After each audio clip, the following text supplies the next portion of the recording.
Hi everyone, I'm Rincey and this is Rincey Reads. Today I'm going to be doing a book review on Know My Name by Chanel Miller. This is a really good book. We can just start off with my general opinion. This is a very good book.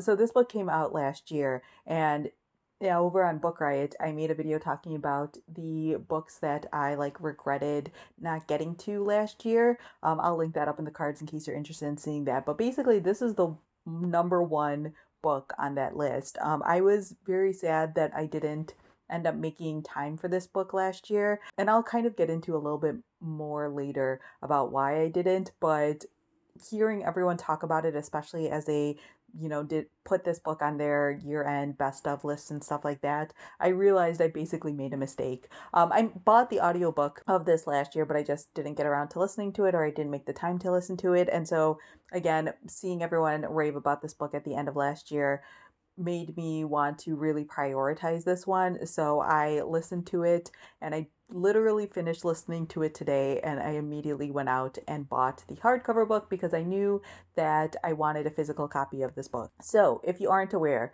this is a memoir, and Chanel Miller is someone who was raped, and it kind of became an infamous case. If you aren't aware, she was the Emily Doe in the Brock Turner case.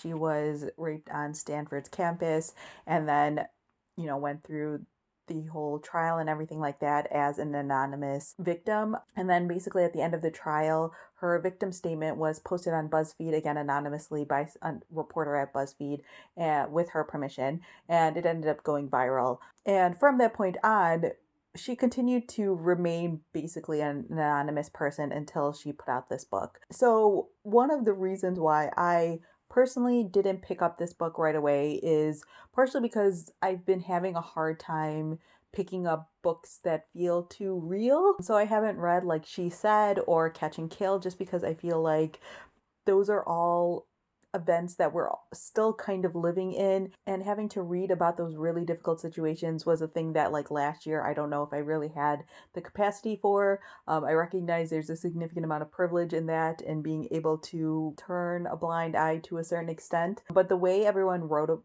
or talked about this book made me feel like this is definitely one of them that's worth making the time for, and it is. Again, I listened to this on audio, and I think that that's an amazing way to experience this book. Chanel Miller reads it herself, and hearing that emotion put behind the words that she wrote makes it even more powerful. I did have to take a number of breaks from listening to the book. I basically listened to it while walking around, and so I would take a chapter in every day approximately, and that's about all I could handle without getting extremely enraged at the world, or just upset at the things that she had to deal with.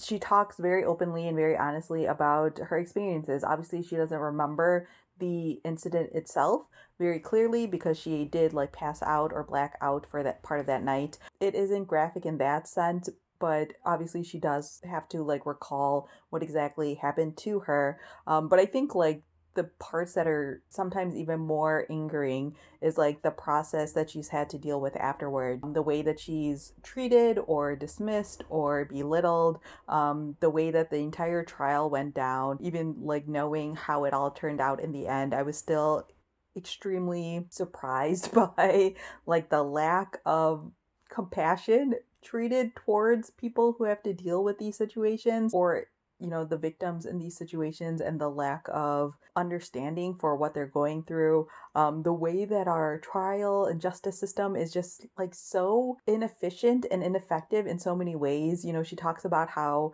she was barely able to work or have a job because she also didn't know when the trial was going to be and when she'd have to be in court, and how she didn't want to tell everyone that she was Emily Doe. She would make up excuses for why she had to miss work, and after a certain point she just realized there was no point in working anymore. And then also how her entire family and friends lives who knew were disrupted by this trial and this case as well, and that they're forced to basically at a moment's notice change things around in order to show up for these days and stuff like that. All of that is just so infuriating and annoying, and it's completely surprising that anything is accomplished through our justice system sometimes. But the other great thing about this book is that it's extremely beautifully written, and Chanel Miller is just like so reflective in such a wise way about her experiences and the things that she's gone through. There were a number of passages in here that I just thought were so beautifully written and so poignant. I actually want to read two of them for you guys. I don't remember the exact context, but it's like before the trial is happening, basically while she's back home, she's talking about like meeting up with some friends for dinner one night. I was careful to gently shift the conversation away from myself. If there's anything I've learned, it's how much you can get away with by saying work. It's almost concerning. Why are you home? Work. It's been a while since I've seen you. Work. We should get lunch next week. Can't, I said. Work. You look tired. Work, I said. Totally, they said. I feel you. What I wanted to say was trial. When they said, how are you? I wanted to say terrified. When one said, you look tiny, I wanted to say that's not always a good thing.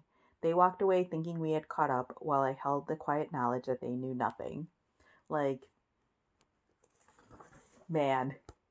And then the other passage that I just thought like is so on the nose for so many things, not just like if you've been in this situation, I feel like just everyone in general can relate to it.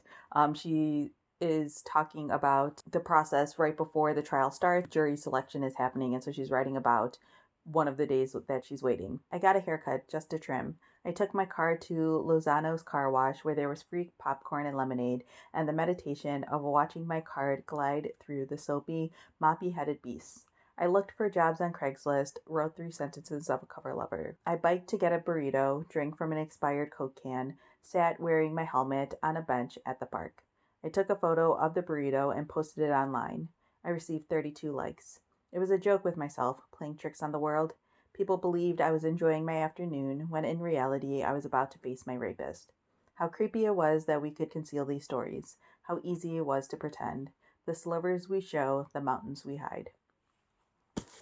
Like, stab me in the heart, Chanel Miller. But yeah, this book is just like full of all these really observant musings about trauma and what we choose to share with people and what we don't. Like, obviously, Chanel Miller hid a significant part of her life for so long from so many people. And she talks about that tightrope walk she basically did for years because there were certain people where she would share with them and there would always be that moment right before she shared where she would kind of debate with herself about what she was about to say and if she should say it, or just completely hiding it, like in that first passage, from the people around her and no one really knowing who she was in relation to this case, and how like after her statement came out on BuzzFeed, people would send that link to her asking if she had read it or telling her that she should check it out and things like that. But there's also just like a ton of like hope in here. Obviously Chanel Miller has seen a lot and experienced a lot, but she does a really great job of spending a lot of time talking about the ways that she was supported. Like after the Emily Doe statement came out, the outpouring of expression from other people who have been in this situation, the way that different people that she would never imagine would read the statement ended up reading the statement